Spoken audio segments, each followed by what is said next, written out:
Welcome back to Voices for KERN, brought to you guys by Transitional Youth Mobilizing for Change. This is where we talk about all the issues pertaining to our everyday lives. We talk about the good, we talk about the bad, and sometimes even the ugly. It's your host with the most, Victor Lara, and I got the crew with me today. So we're going to introduce you guys, your first name, last name if you want, your age, and what is your favorite memory or thing that you've done here at Time for Change? We can start with you. Okay, so hello, my name is Natalie Arciniega. I am 17, and my favorite memory from Time for Change is when I first got here. I felt very welcomed. Okay. Oh, when we were in here? Yeah, when I was in this exact room and I cried, and then I went to the meditation room. That was pretty fun. It was beautiful, huh? Yes. Oh, shout out to Kylie. She was there. Behind the scenes right now. She is behind the camera right scenes. now. She's got skills. And anyway, I'm going to cry, so whatever. My name is Yeudiel Nieto. I've been here for about a year, and my favorite memory is when we did the shoe donation with Legion Kicks. That was a great time. Honestly, great time being out there with the community. It was amazing. Really enjoyed it. Big facts. You were there. Big facts. It was great. It was great. Big facts. That was before my time. Yeah, it was great though. This It was legendary. great. We had the sweaters, we had Yeezys. We were in the Everything. hood giving them out right Bro, on the block. It was crazy. I wish I would have been there. I was vacationing, but Dude, you know you I missed should have. out. I wish I would have been there. You're always vacationing. hey, you gotta live while you can. Gotta get it while you live. Oh, and I'm Jovan Dangerfield. I am 19 years old. No, I'm just playing. I'm not. I wish I was one of you guys though. I'm so mad about it. My favorite memory from Time for Change is, what haven't we done? I want to say the Pasta Brothers. The first time we did the Pasta Brothers promo and took some of the guys into ABC. It was you. I was not there. You weren't? It was One of Martin. I don't think it was. Oh, it was Martin. Dang, yeah. Y'all got us confused all That's the my time. favorite memory. That's my favorite memory. I think I'm gonna have to go with the first time we ever went to ABC, because I remember there, like I told Jovan, I was like, man, this is like a once in a lifetime thing, and he was like, bro, this is gonna keep happening. And ever since then, we were there. Like we've been there a few times already. I was on Telemundo too, so I was You like, were on dang, he was, Telemundo? yeah. What'd I tell you? What'd Like, I tell it you? just kept happening. Next so. week, same thing. KERN Living's gonna come out at our park cleanup and shoot a whole episode with us. Dang, We're that's gonna be crazy. and so it's not the end. We're gonna keep getting it. Yes, sir. All right, so we're gonna be going into what we're gonna be talking about today, and that is about being different. You know, being different nowadays is looked at as a bad thing. I think it's been looked at as a bad thing for a while now. And one of the things thought about when we think about this is, you know, what is being normal? I mean, you know, who comes up with, hey man, this guy's different. Like, what's that standard that is set when we talk about being different? Like, who sets this apart? So what are you guys' opinion on, you know, what does being different mean to you guys? I think being different is not meeting the standard that people set for you. You know what I mean? Especially in your culture. I think that's where like the being different kind of sticks out. Like if you're Mexican and you don't act Mexican, I guess you could say, you're considered different. But other people won't consider you different, but in your own culture you'll be considered different. I think it depends on where you're at in the moment, where your environment's like, per se. Yeah, that's an interesting point. I didn't even think about it like that, because yeah, I feel like sometimes our own culture is what sets us apart. Like, man, this guy's different. Like, for example, me, when I go to Mexico, like, I mean, I was born in Mexico, but I kind of grew up, you know, here in the U.S. So when I go and like speak Spanish over there, they look at me like, this guy don't know Spanish, and I'm like, bro, like he's different. This guy is different. But yeah, They call you no sabo and all that. yeah, no sabo. No sabo, what's that? No sabo is kind of like a slang term for someone that doesn't know how to speak Spanish, or they speak broken Spanish. Yeah. Oh, I'm definitely no sabo. Mainly when you're Mexican. So like if you're from Mexican descent, like say Victor, you're Mexican, right? Yeah. And you grew up like in a Mexican household, but you don't know how to speak Spanish. So they're like, "Donde está la biblioteca?" And they're like, "Oh, like you're no sabo because you're supposed to know how to speak Spanish because you're Mexican, so they call you no sabo." The pressure. Are you kidding me? Who decided what's different? Like who gets the chance to say this is how we're all supposed to be, and then this person over here is different. Like, who sets that standard? I just don't understand it. I never did. I was always different. Even when I was young, I was always different. I did my own thing. I moved to the beat of my own drum. I was independent, and I just decided not to care. And that's what's funny is like, you know, like you just said, like we're all different in our own ways. I'm pretty sure you guys are all different from all your guys' groups of friends. So it's just an interesting topic to talk about. And, you know, it's like he said, what different is being is, you know, not being part of a culture. But what do you think about what is different? Well, I think the difference, it depends on the person's experiences and like how they were raised when they were growing up. So personally for me, I grew up and I lived here in the US and I lived in Mexico. So my experience growing up is different towards Yeudiel's, for example. And so that makes each of us unique and different. In their own ways. For sure. And do you guys think this is a good and bad thing, or like what's your opinion on being different? Do you think it's a good thing or not? I think it's a great thing. I think it's also a great thing, yeah, because it develops our character and it makes us unique and it brings diversity into the room. Diversity. Ooh, Something we that's need. a good one. You know what I'm concerned? I'm concerned about the people that are the same. Exactly. I'm concerned about the normal. If you see 50 people over there, I'm more concerned about what they're about to do than the one person that's over here doing his own thing. Mobs are the ones that kill people. Mobs are the one that storm the Capitol. Mobs are the one that bully. Mobs are the one that cyberbully. The people that minding their own business, they don't bother me. It's the people that are saying, let's have a mob mentality about anything. I've never trusted a mob mentality about anything, which is why I hate cancel culture, just to be honest.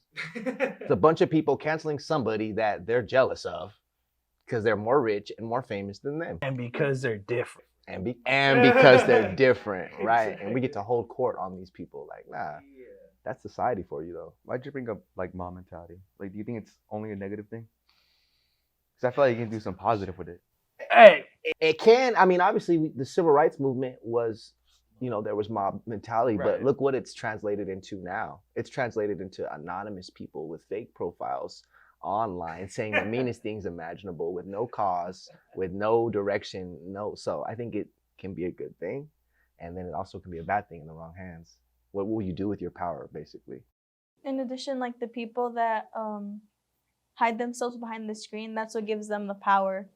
Is because you can't really identify the person unless you go more deeper into it. Two types of courage. Liquid courage, you probably don't know about that one, you don't need to. Okay. Digital courage is to be behind that page and go. If you need courage to say what you want, if I have something to say, I'm going to say it with my name, with my face, and I'm going to go out and be myself, because that's what being unique is really all about. It's not about looking to this person or that person and try to be like them. It's like being like how I want to be. And if you get mad about it, so what?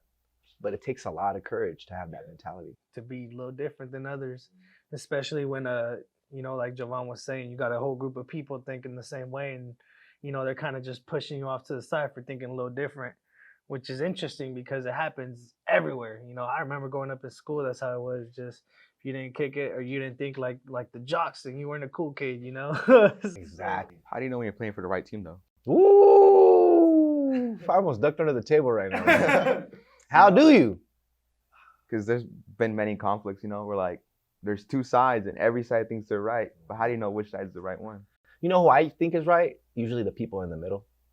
And that's crazy because this generation hates the middle ground. But I think the people in the middle can find like things wrong with both sides and find better ways to come together and let us coexist. That's why I like Time for Change, because we're all different and nobody feels weird or outcasted because you can be however you want to be. Like, I love that. Especially, you know, I don't think there's, you know, following like this little trip from Germany where we're talking about politics, and I was always in the middle. Like, I mean, there's good about this side and there's good about that side, and I felt like I was the only one thinking like that because everybody either had one side or the other. I was like, bro, you got to kind of see things. They're all getting mad at you. Yeah, like what you mean? And he's different. Yes, On both yes, sides. yes. Pick a side. Pick a side. It's like the same thing with like we would rather have like 20 churches with 10 people apiece than just have one church with all of them. It's like, why, dude? Because we can't stomach the idea of somebody not thinking how we think. Yeah. Why do you think that's the thing, though? You think it's like Intolerance. Yeah, that's what I was. Why do you think it's a thing? I think people are like naturally really prejudiced. I know I'm prejudiced in some sort of ways. So like when someone thinks differently, I become prejudiced towards that person in some sort of way. Maybe not like in the insanely negative way, but I have that, you know, that preconceived idea of how they can be. So like for example, I'm Catholic, right? And then there's Christians, and like some people are like, oh, Christians are way too they're way too religious, and then people are like, oh, Catholics aren't that religious. They're not religious enough, you know? So then like people have that preconceived notion of how they can be. And that's just religion. That can go with many other things, you know? So like I feel like the reason why we all want to think the same is because we're all prejudiced, and we don't want to have that little argument there, that tension between people. Even though they're both supporting God, you know, when we're still going on a religious topic, they're both supporting God, but they're both like on separate sides in a sense. I'm glad you went there, bro. I grew up Pentecostal, so that's like a really, really tough branch of Christianity. And I literally, sorry, Mom, what's camera? I'm about to do you again. That's funny. Every Every episode. I'm about to do you again, Mom. So look, every episode. we used to go to church, right? And we would get out of church, and then I would see like other people at a church, and I'd be like, "Hey, Mom, what's up with that church right there?" We'd be driving, she was like, "Oh, don't worry about them; they're all going to hell." And I'd be like, and some of my homies would go to that church, bro. So I would see them at school the next day, and they'd be like, "What's up, Joe?" And I'd just be like, Bro, you go. like, I just can't look at you guys because you guys are gone any minute now. You guys going to hell, Right? And I'm throw those gasoline draws on, you guys are freaking gone, right? So then I was like, well, I started asking questions. What's up with Catholics? Hell. Baptists? Hell. Kojic? Hell. Mormons? Hell. I'm like, who's not going to hell? She's like, us. So there's gonna be 5 people in heaven, bro. My mom, my dad, and my sibling. And I'm like, heaven looks boring now. Like, I don't want to go, right? There's only 2 places to go. So I'm like, you know, and I say all that, and it's funny anecdote, but it's true to my life.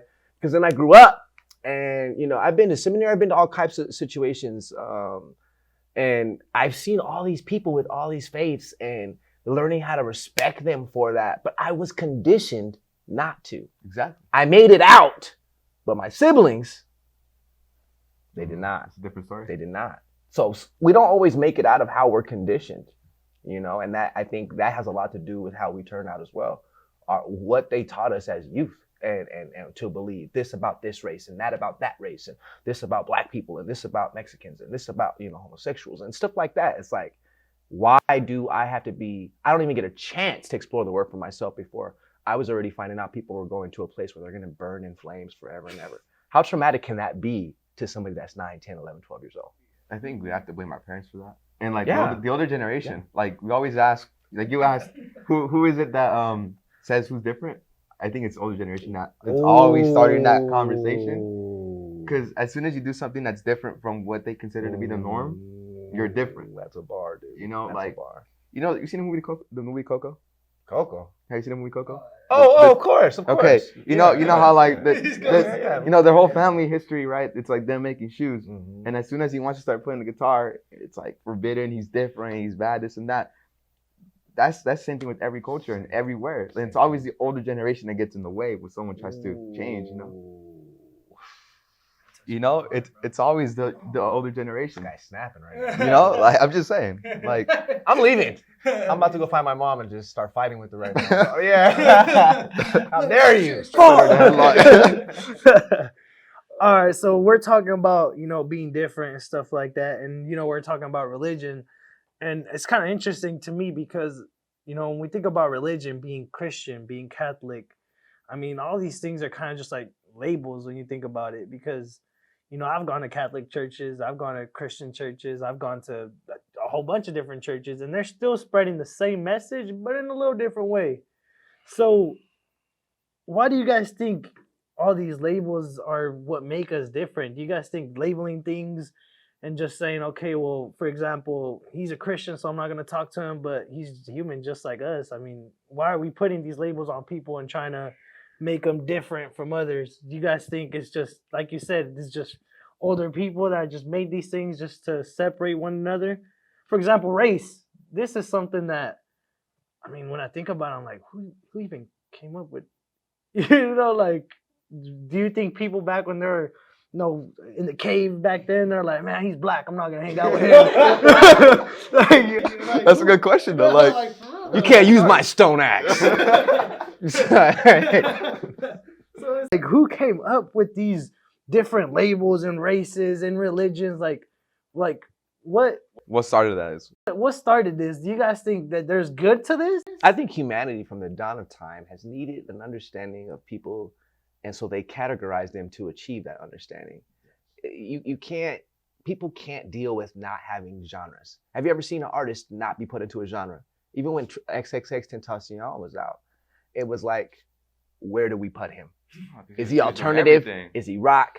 Is he rap? Is he hip hop? And because of how like gangster he was and the stuff he would do, they just put him in hip hop. And it helped them understand him better. Like, okay, he's over here. People need to do that for some reason. I don't need to do it. I'm like, that's a musician. Like, what kind? I don't know, come listen. You know what I'm saying? But we still need to do that. Those are the Christians. These are the Catholics. These are the blacks. These are the whites. And really, it comes from, I'm going to say this, it comes from the lowest vibration ever, bro. And it comes from the lowest intellectual capacity ever. As a matter of fact, to prove it, the place where categorizing people thrives the most is prison and jail, politics. You eat with the blacks, you eat with the whites, you do this with the woods, blah, blah, blah. It's like the most lowest functioning IQ-wise people need to categorize more. And the people that get more understanding, they travel a little bit, they go see a little more, they want a little more, they could care less. And it's funny though, because you know, when you talk about prisons and stuff like that, like a lot of the times, like here out in the streets, you know, you have your little different gangs, like you have the Crips and the Bloods, but then they make it a prison, they got to be together. Exactly. Genre's gone. Yeah, like, all right. What a mind freak. Yeah.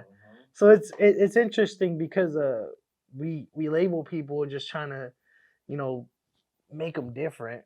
When why are we doing these things? I think, you know, in my opinion, if we were all eating together and we had none of these labels, half of the issues we have in the world right now would not be, you know, like you said, in politics, we have the Republicans, we have the Democrats, and you have to be one or the other. You can't be in the middle.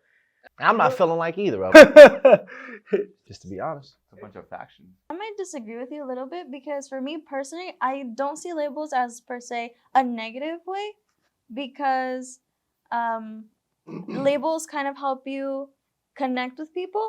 So like, for example, I connect with people that are like Hispanic because that's how I grew up and that's like my culture. So I feel connected to them. Just because I'm in that label doesn't mean I'm not going to branch out and like, you know, reach out to other people.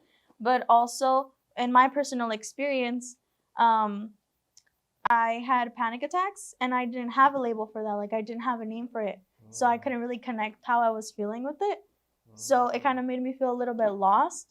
And so when I was finally able to put a label on what I was feeling, it made me feel more confident, more. Now, let me ask you this. Can I hug you? Oh my God. Oh. It's okay. Good guy, Javon. I know, because you sure weren't going to do it. He's all like, I don't know how to cover people that kind, bro. I suck at it. You were a G, like you put your chin in the air. Okay. He's like, what's emotion again? I want to speak to that, and I'm passing around, but that's such a good point. Nothing in and of itself is bad until people use it for bad. At the very bottom, finding ways to connect with each other. You like hip hop? I like hip hop. Let's connect. You like chess? I like chess. Right. You feel what I'm saying? That's cool. But what happens when it goes to, oh, you hate black people? I do too. Let's put these hoods on. It gets a little ugly, right? Here, this is your horse. Let's ride. It's humorous, but it's true. No, it's Let's go find some. Let's beat them up. And this is where it goes. So I think nothing in and of itself is bad. So a label at its most innocent stage is cool. You need a way to label. What kind of hair does Jovan have? What type of hair, you know what I'm saying? To understand what you're visualizing. But once you get into the clicks, it's all bad. All bad. So, you know, it was interesting how you said that there's some labels that can be used for good because like Jovan was saying, they could. you know, like he said, you know, I grew up with a lot of guys that like soccer, so you know, it's like, oh, you know, all of us like soccer. We're all Hispanic. Let's all kick it together. Let's all go play a game of soccer in the street. Put some water bottles and just kick the ball around. You know.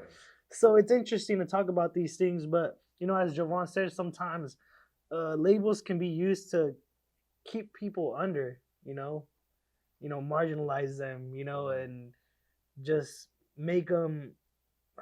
I guess it really depends on how the person interprets the label and how they are trying to, like, if they're doing it for a good, for a bad. Yeah. And it also depends how you view it, like, as an optimistic or like as a pessimistic way. Yeah. That's great, Nat.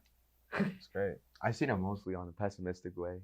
I mean, like, you know, as soon as you say I have a friend, no one really cares. But then like, oh, when you bring up the race of the friend, it can be perceived in so many different ways. I mean, I have friends who are like, you know, I have friends from every different race, right? And then I could be like, oh, I'm bringing over my friend who's white. They'd be like, oh, he's probably not gonna like our food, you know? And too spicy, bro. And too spicy. Shout out to my homie Chris. You know, that's happened to him so many times. You know, and he's like a bird to me. But and then it's any other household, you can be like, oh, I have a black friend. And then they're also like, oh, so they're probably not gonna like our food. They're probably gonna be different. And it's always whenever you bring up that race part, that really gets to people. But like if you just say, oh, I have a friend coming over, and you don't bring up the race, it's like they don't have any prejudice as to what it's gonna be like until they arrive, you know? And a big part of that is like the stereotypes that are associated with the labels. That's it right there. You know how many times I've been asked, where's the chicken at? Have you ever been asked? He's off camera, but just shake your head, yeah? He's been asked. You guys like orange soda? You guys like watermelon? I'm like, yeah, actually I like all that, but I don't have to. I just do, right? And it's like, so I guess as a kid, I remember grinning and bearing that stuff because I'm like, man, at least these cats are talking to me. At least maybe they're interested in, like, maybe I could become cool. Maybe I could I'm being honest right now. This is pretty embarrassing too, by the way. Like, maybe I could become one of the popular kids if I just keep letting them kind of be like, you know, hey, this fool could dunk. Like, I'm like, I cannot dunk. But I'm like, yeah, I could dunk. I could run fast because I want to be accepted. So I'm playing on these stereotypes. Even as we're laughing about them right now, they have hurt people. But I think sometimes it's easier to bear it with a smile because some of this stuff is humorous in nature, but harmful when you have to live through it. And then now I become grown. And it's like, I could care less about embracing any stereotype. I'm just Joe now. And I think that as you find yourself, you get more comfortable with being yourself.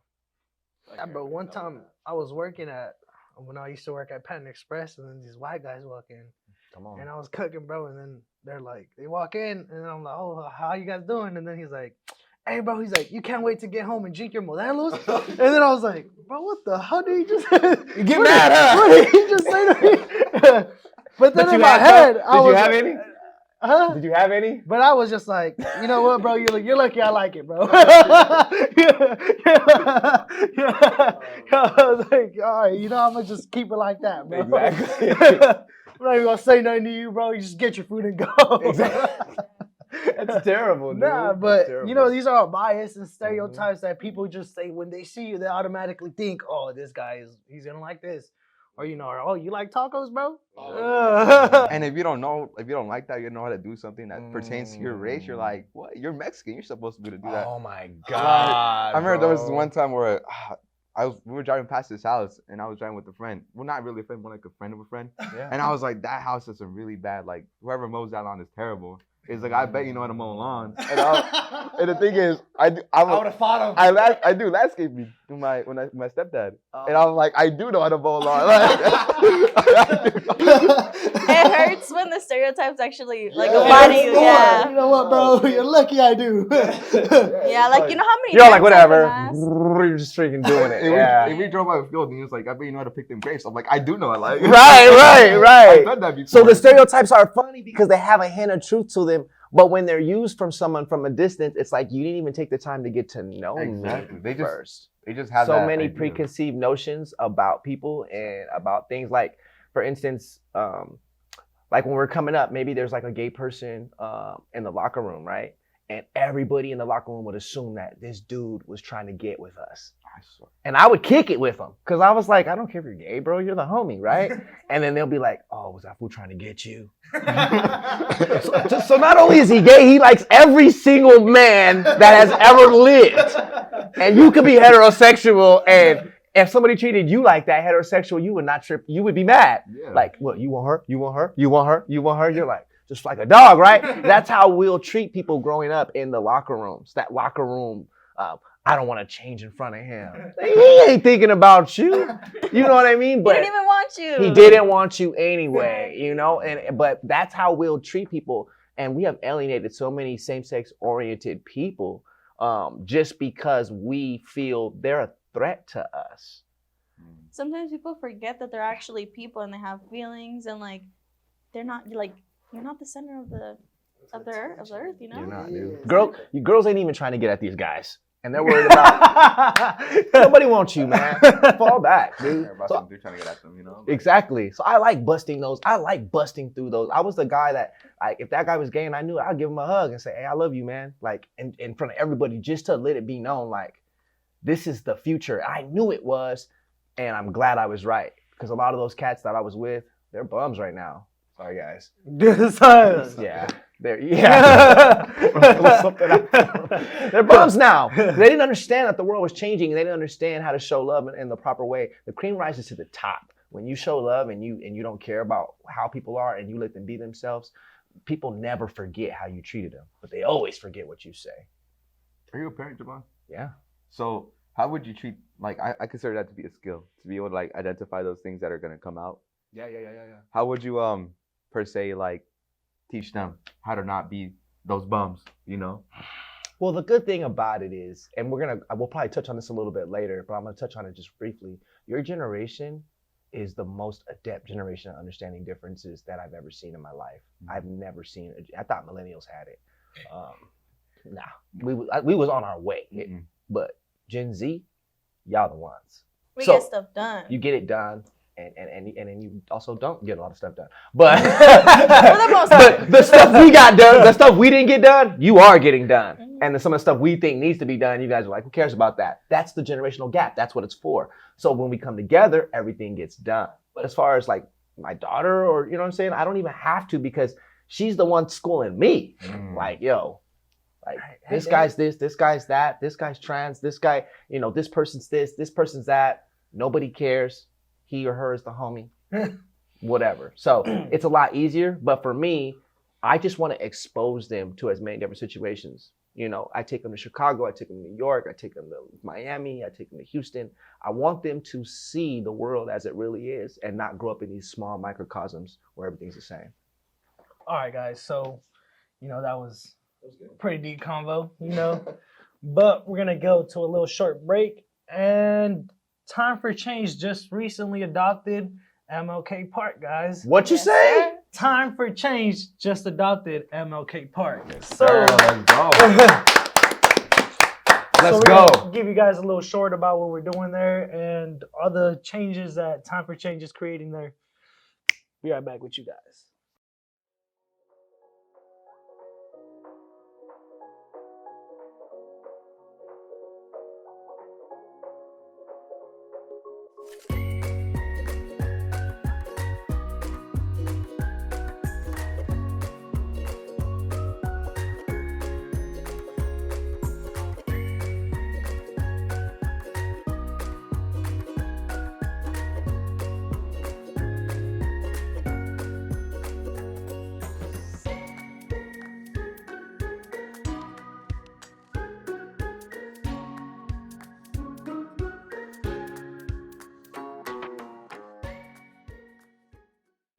That movie was hot. Yes, it was. I hope you guys enjoyed it. And now we're going to get back to our show. So we're talking about what being different is and all these bias, stereotypes, and labels. So now we're going to be talking a little bit about diversity, you know, diversity in the workplace and politics and sports and anything, bro. Bathroom. So, hey, bro, I'm gonna touch on something a little bit right now. All right, so We're talking about representation. How could we, have all these different groups represent each other? Like I said, in politics, in the workplace, and a little bit about representation. The sole definition is the action of speaking or acting on behalf of someone or the state of being so represented. So, being out there, being a voice for people, which is what we're doing here right now. So we're representing. sir. Yeah, we're doing our thing. So, one of the questions is, do you think representation could be distributed evenly in the workplace? No. Oh, damn. I'm sorry, but no, it's impossible. Elaborate. Yeah, do tell. Like, for example, not just in the workplace, anywhere else. I mean, because there's always going to be like a majority of a race or of like a certain side. Like, for example, my old high school, it was like, what, 80% Hispanic? Like, you can't equally represent all the whites, Asians, blacks, and Hispanics when there's such a huge and like insanely huge portion of a certain race. So you can't equally represent everybody else because either one side's gonna feel like overrepresented or they're gonna feel underrepresented. Like, for example, if you represented Hispanics the same amount as every other race in that school, Hispanics were like, oh, we don't get that much representation, and we're like the biggest part of the school, and it goes anywhere, workplace, anywhere. Like, there's always gonna be that majority, and that majority is always gonna get pissed if you guys don't represent them the way they feel. Is like that they should be right? represented. I feel like they will. No, is that right? Like, do you think Is it that's right? Is it right? No. It's not. No, like, But it's true. It's true. It's true. It's not right though. Like, I don't agree with it, but it's always going to be an issue regardless. of what Michael happens. Jordan just sold the Hornets. Bro, They're so garbage. He should have been. They shouldn't even be in the league. I wouldn't even have bought that team, bro. Michael Jordan just sold the Hornets. There are no black owners in the NBA. Put on them games. It's a whole lot of black brothers running around, dribbling, shooting, and dunking, and no owners.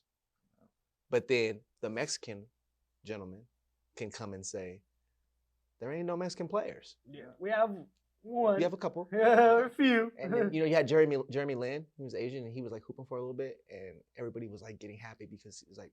So I think that Yeudiel's right, but I don't think that it's right. I think we should make more of an effort because I know some Hispanic hoopers.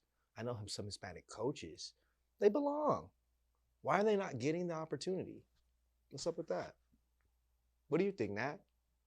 So I think that definitely we do need to have more inclusivity, but as much as you try to have inclusivity, there's always gonna be like the stereotypes associated with them. So let's say you were talking about a team, the coach that's recruiting the team might have a negative association with Hispanics, so he'd be like, yeah, I'll include you in like the interviews, but because I personally don't like you, then yeah, you're not gonna get accepted. And that's like the person's opinion, and you can't really change a person's opinion. You can try to, but ultimately it's up to the person to change. And you know what? Like when she was talking about doing interviews and stuff like that, that kind of goes to what we're gonna touch on next about affirmative action. Affirmative action. You guys may not know. Do you guys know this? You know what it is? No. Gen Z don't know. I didn't until it got explained to me. But. Yeah. I'll preface it like this, and I'm gonna make it easy to understand. Explain it to me like I'm 5. How old are you? I don't know. Mentally? Maybe you are 5 if you don't know how old you are. He Okay. didn't even say his name in the intro. Yeah. So he don't know, bro. He doesn't want to tell. I would have done it myself. He's really like 50. That'd be crazy. All right. The authority can never make someone do what their heart is not conditioned to do. This is gonna sum it up. My mom, shout out to you. I know earlier it was bad, but this is about to be a little better. So we used to go like to the park, right, and do stupid things, right? And my mom would be like, your brother's coming. And I'd be like, freaking gosh, we gotta bring this guy with us? No. She's like, oh, he's coming or nobody's going. Like, dang, come on.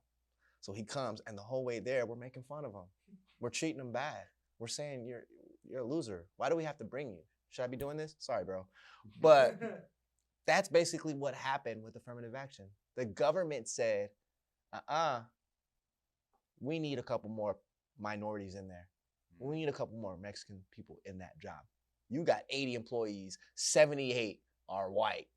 One is Mexican and one is black. No, we're gonna fix it up. But authority couldn't make people do what the heart wasn't conditioned to do. So even though they had to hire those people, they treated them just as I treated my brother on the way to the park. Yeah. Ain't that a shame? That's affirmative action in a nutshell. Some people love it because it did open up doors, but some people hate it because they never made sure that anyone treated us good once we got to the job. And you see all of this, like the first black person to do this, the first Mexican person to do that, the first Asian person, the first LGBTQIA person to do whatever, right? It really had a lot to do with the government making people do things, but they weren't doing them from the heart, and it still ended up bad somehow. Those people that got hired still got fired. They still got treated badly. They still weren't in the offices with everybody else. So it turned out to be good and bad. Like the movie 42, the one about Jackie Robinson. That's a great example. Exactly, bro. Exactly. I gave an example the time we were talking about this. Is have you guys ever seen George Lopez? Yeah. No. Of course. So there's an episode where they try to bring him on to like a CEO as a CEO in the company, and he goes for the interview and this and that, and they're like, yeah, like we don't even need to see your resume, we don't need to see none of that. He's like, what you mean? He's like, yeah. He's like, you're hired. And he's like, well, why? He's like, you're Lopez. And then he's like, what does that have to do with anything? He's like, bro, like, you know, Lopez, you're Hispanic, you know? and that has to do a lot with this, you know, because when the guy explained to me, I was like, wait, I was like, that they're basically trying to bring him on to, you know, bring that diversity to the company, and kind of just, you know, for his last name, it was like, hey, bro, you got the job just because you're Hispanic. You know, we don't even care about your qualifications. Just come in and you're hired, which is it's crazy because it's a joke, but it's like it's true. Yeah. Like it's supposed to be comedy in the show, but it happens. It's kind of like we're talking about all these stereotypes and we're laughing about them, you know, like sometimes you can laugh about them, but it really happens in real life. And you know, like the people can feel discouraged because they're not really looking at them like the person. They're just looking, oh yeah, you fit the what we're looking for. So yeah, go on ahead, you know. Yeah, you're the right color we're looking for. Yeah. Yeah. I had a job once where dude didn't have my name right for like 6 months, bro. And he brought other people to mess my name up too. Like, Jerron's in here. This guy's a hoot. I was like, Jovan, Jaheim. It's like, Jerome? Jovan, Jerome. I was like, I hate this guy, right? That job was terrible. What happened the first opportunity? Was he white? You gotta be quiet. The way you were saying. Heck yeah! Jelani over here wants to go down. I'm like, look. And like it's funny for them. It's like a joke, but to you, like your name is supposed to be your like own. Yeah, like It's not the hardest name. Push him into the freezer real quick. What's up, bro? And when I got the opportunity to get out of that job, affirmative action, hire or not, I'm out. like your name is part of your own identity. So by them getting your name wrong, for them it's funny, but for you it's like it's part of my identity. Yeah, just try harder. Yeah. Like, listen to me. Like, you know, but it doesn't happen. This guy Jovan, he's a hoot. He probably listens to Tupac, and it's like, I mean, maybe, but you're gonna assume that. I listen to other things though, you know. right. You You'd know? be surprised, and then you get to my car and I'm playing like System of a Down. I listen to Beethoven and stuff. Exactly. I'm listening to Beethoven. I'm listening to Slipknot, and Everything. then now you don't know what to do with me. You know, I busted your whole idea about who I am. Prejudice, man, I tell you. Exactly. Yeah, it's crazy. I think that's why we all stick, like you said, like there's not that many Mexican basketball players, or there's not that many, I don't know what other race, like black swimmers, because there's always that preconceived idea that we have. And honestly, like you put a Mexican like who's good at soccer and he's good at football, right? I have these friends that they're the twins, right? They're both really good at soccer and they're both really good at football. And if they were to be like mainly football players, you'd be like, but you're good at soccer and you're Mexican. Why aren't you doing soccer? You know?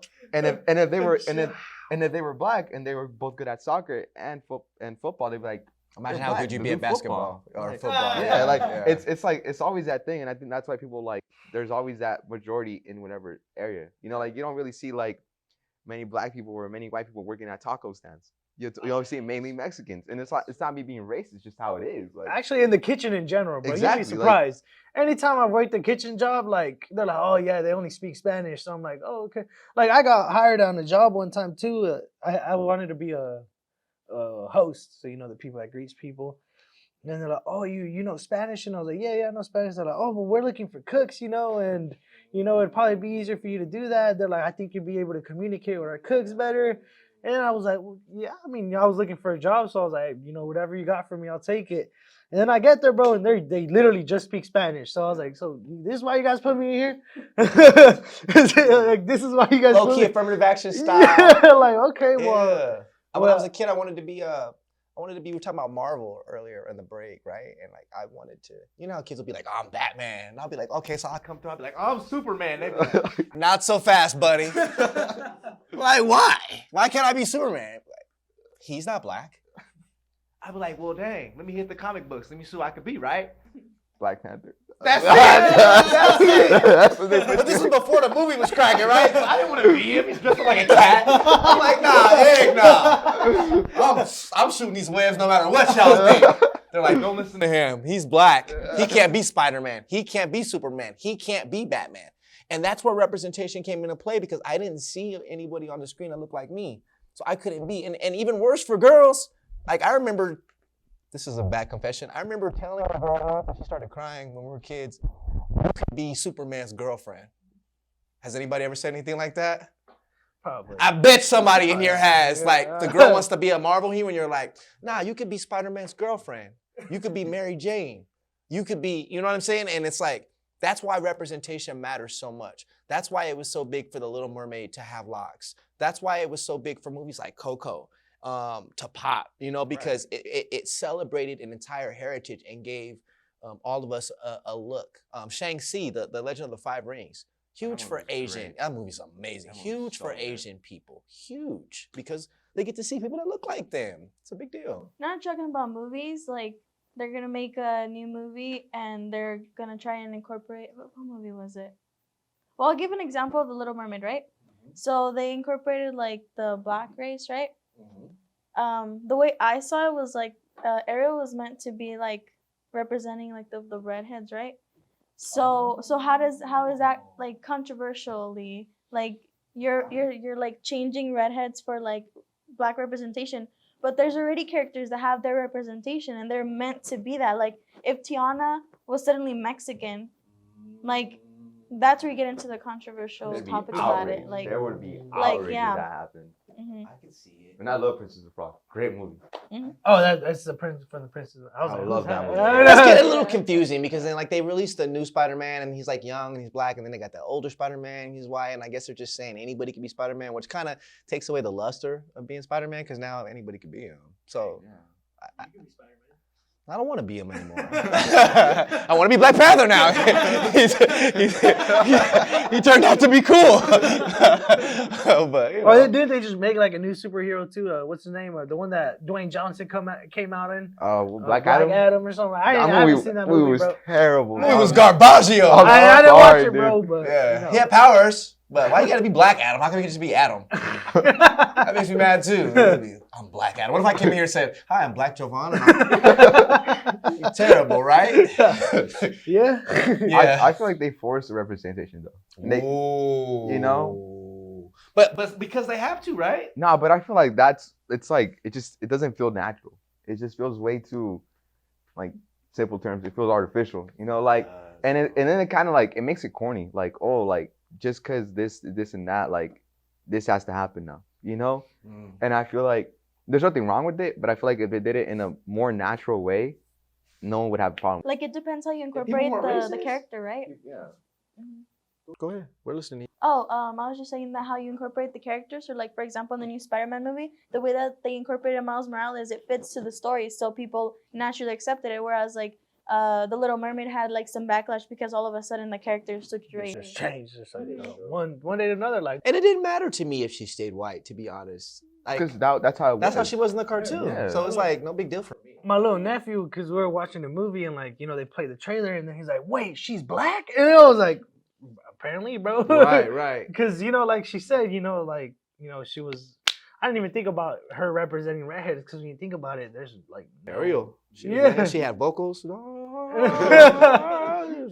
I kind of hit that note, but yeah. But it's like representation is also sometimes like a black hole or a never-ending tunnel because now people are like, oh well, Ariel was light-skinned, but we need some dark sisters now to be. So it's like it never goes. And then after Ariel gets in, and then the dark one, they're like, nah, we need bigger women.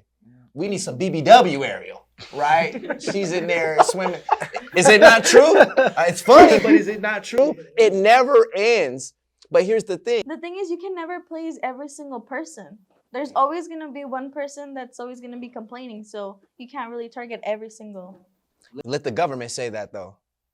They'd be outside with pitchforks, which has happened before, as we know.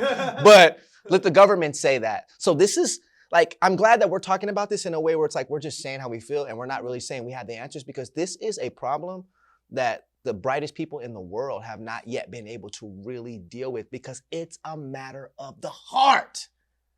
We wouldn't have to do all this if people had better hearts.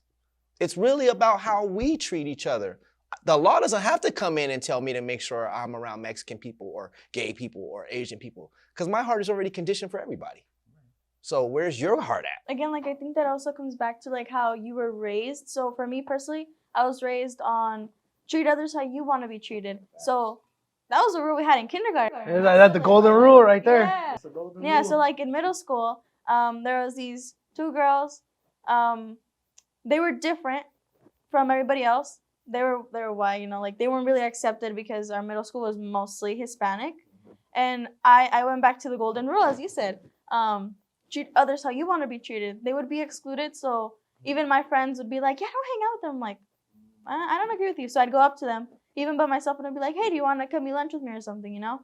And I made a good friendship like that. That's crazy. Wow, you some great points, Nat. Yeah, so, you know, going towards representation and that. So, you know, it feels like we kind of made a progress, you know, like you're not seeing things how your friends are seeing them. And it's crazy because when you think about it, I feel like nowadays, I mean, there is some people that, you know, that do see things a little different, but I haven't really seen anybody in like my age group say like, nah, I don't want to kick it with them because of their skin color or because of this or because of that. Usually it's like, nah, I don't like that person because, you know, it'll be some BS or like, oh, he talked to me this type of way and I didn't. He stole my girlfriend. Yeah, he stole my girl, you know, and he left me heartbroken. And, you know, so, you know, talking about progress and all this, how do you guys, in representation as well, how do you guys think we have gone since, you know, years back, since when Jovan was a kid? Do you guys think we progressed? Hold on. Hey, hold on. Totally different generations. Totally different generations. He's got a point. I bow. Because hold on, like when you were a kid, I mean, this is gonna sound bad, but when you were born, Did they have TVs yet? Is that what you're gonna say? no, not TVs. Did you guys have like an iPhone yet? No Kia. Very durable. Yes, that's fine. Durable phones. No, but exactly. I'll wait till the camera goes off to share my real feelings about what you're saying. No, but so you guys think do you guys think we've made some progress in these type of areas when, you know, bringing more equality or, you know, more diversity into the workplace? Do you guys think we've made any type of significant changes? I think we have. You go first. Oh, thank you, ladies first. Representation, men need to go too. Nah, I'm Yeah. It goes both ways. All genders are equal. Yeah. Hey, I wasn't fighting for that. Now you Y'all go go to first. war. I'm staying. I'm cleaning. I'm good. What were you saying though? What was the question again? Do you think we've made progress, and if not, where could we make the progress? So I think we have made progress. I've seen a lot of like in society and YouTube, like, you know, social media platforms, people coming and saying, we've broken Barriers. no, not barriers. Generational trauma. How so? So like He said, "How so?" please go on while I think. Oh, damn. No, I'm lost. We've come far. I think that's evident that we have come a mighty long way. But I think we have gotten better at Shutting up about it. exactly. Because I've seen. I think.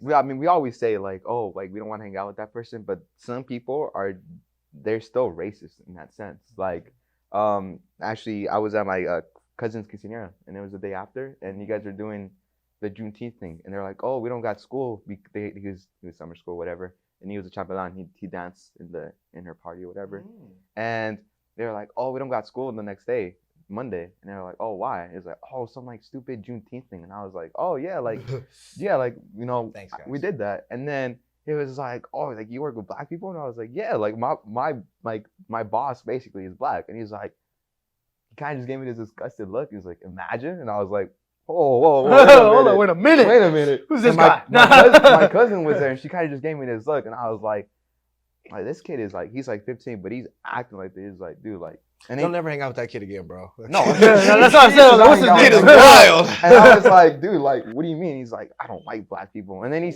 said as a joke apparently, but he was laughing, and I was like, that ain't funny, bro. Like, and it's like, the thing is, I felt like he felt safe saying it because he was around his friends, and his friends were laughing about it. I was like, that's not funny. Like, even as a joke, it's not funny.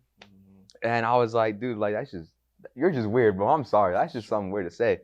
And I guarantee you, if there was a camera out, or you wouldn't say that like to anybody in person or like to the public. But when he's with his friends, he'll let this lung go loose. But like as soon as he's around those people, he bites that tongue and doesn't say a single thing. Right. And that's like, I feel like that's something It's like sad. they've been able to like not say it to the point where like everybody hears it. Because back then, I mean, people were really open about them being racist. Right, And now right. people are like really closed off because they're scared of the repercussions, which is a good thing. Brother Donald, though. Brother Donald. I do. He has power though. Let's be honest. Brother Donald made people feel really comfortable jumping out the window saying some wild stuff. But I think in the sense of what we're all trying to say is we've grown, but we got a long way to go. And social media just made it that much easier. He was from a whole different generation as well. As well. Yes. He likes Kanye. Yeah, okay. Kanye or Ye? He likes Ye. Yeah. He's like, I'm gonna bring up Little Pimp, and it was like Little Pump, and Little. He called him Little Pimp, and he came up to the stage, and he was. He free Kodak too. Oh, yeah. He free Kodak. Why? And ASAP Rocky too. Hey, we can't forget about ASAP. 4 black people. Whoop-de-doo. And that's Lil Wayne. all rappers. Hey. Oh sorry, my bro. God. Why didn't you free the homie I got out here? There's got to be somebody famous that's going to vouch for him. You know what I'm I saying? love ASAP though. But I want to say this too about bias. Even we can be like same race biased. And I won't take too long on this, but we could be same race biased, bro. Because I've been in like New Orleans and stuff and turned a corner and seen a few black folks and been like, What's good? this chain's going in, this phone, I don't got it. Take the watch Yeah. off, put it in my And they were pocket. saying, oh, you're afraid of your own people? So I've been there before. There was this time back in 6th grade where I was in an after school program, and I had this friend. His name was Jaden. He was like 7th, 8th grader. He was an older kid, and he was black. And I was chilling with my friend, and it was just us 3. And he's walking up, and my mom's calling me, but I have my phone sitting like on the side. And I kind of snatch it because my mom's calling me, and like my mom, if I don't pick up the phone, it's over. It's over. Wow. So I picked it up quick, and I did it as he was walking up. So as I'm talking to my mom, and I hung up, he's like, damn, you really thought I'm like that? And I was like, what do you mean? He's like, you really think I'm finna do you like that? And I was like, what are you talking about? He's like, and I was like, wait, what is this guy on about? And then he was like, why did you take your phone? And I was like, my mom was calling me. He was like, like, you think I'm finna rob you? I was like, oh I my was like, God. what? Like, bro, it's not even like that. And he was like, nah, it's cool. And he just walked. And we usually just chop it up outside. But then that day it was different. He was mad. He was mad, and he was like, nah, bro, like.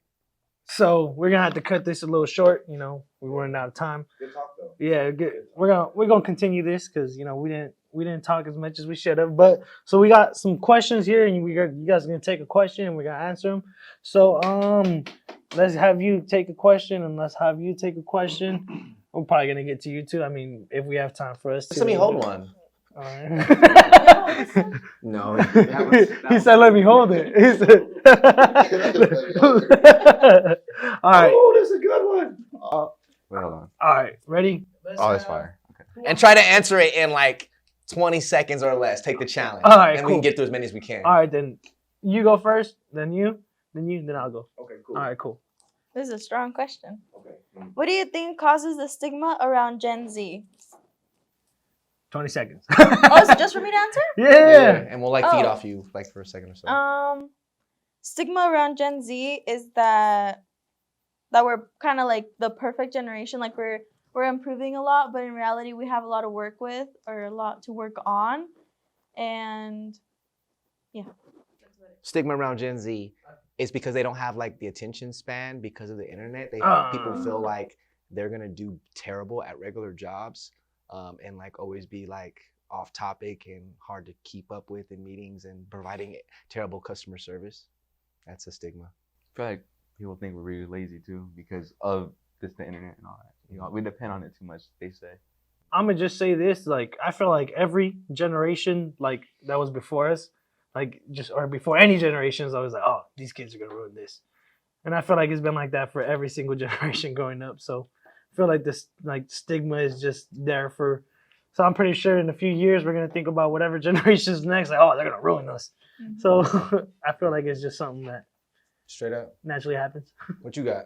My God. What TV show should I watch next? That's a good one. What you got? You can go first. I asked you. I will say watch TV show. I don't really watch TV, bro. I watch Netflix and Hulu. Netflix, what's on Netflix? I would say watch. If you've never seen this show, you should watch Snowfall. Oh, Snowfall. Snowfall's Great killer. show. I say All American. I'd say The Oh, Fosters. Foster's, dude. Breaking Bad or Better Call Saul? Ooh. You're a Great little young show. to be watching that at 5 years old, don't you think? Nah. This is mine. Best fashion advice on a budget. I'm glad you asked. All right, so this is how it goes. Everything's cheaper in LA. Everything. I don't care what it is. If it's a $400 Versace shirt, it's $150 on LA. Okay, for real, for real. You just got to know where to go. Also, get things that are out of season and make them come back in season. So when things are in season, they're gonna be hella expensive. But when they're out of season, you can get them cheaper and then they come back around. Don't ever buy anything when it first drops. Don't be that guy. Let those Jordans come out and then go back and get them later. You're gonna get them for like $125 at an outlet. I could do this all day, so I've just spent my 20 seconds because I like fashion. I'd say Pro Clips. You know, like $5 shirts. You know, you always look fresh in them. One color. You're gonna get stereotyped though. I don't care, You're bro. like, you're I don't- straight off the block. I have gone stereotypes, Yeah. but hey, I like the duty of it, and they're cheap, reliable. Where's that white at? Now, I'm asking you. First time I wore one, I got called a gangster, bro. It doesn't matter though. I can't wear them. We're gonna be at MLK too soon. Oh, nah. I've worn some. I bet. All right, guys. So just, Stereotypical? Lil Ross? Oh, Ross. Oh, of course. Oh, yeah, Ross is Ross cheap. Didi? But it's always ran through. It always looks like freaking a There's riot hidden, just happened. There's hidden gems in there. Yeah, you Somewhere gotta, you just had to dig deep. yeah, you do have to dig deep and fight some 7-year-old grandma on a pair of draws. all right, so we had a great conversation today, guys. I hope that you guys could go back and take this home and maybe have these conversations within your friend group, you know, your families. And yeah, man, so I'm glad you guys are here. Hopefully we get to continue this conversation some other time. And I got one question for you guys. What time is it? Time for change. Yep.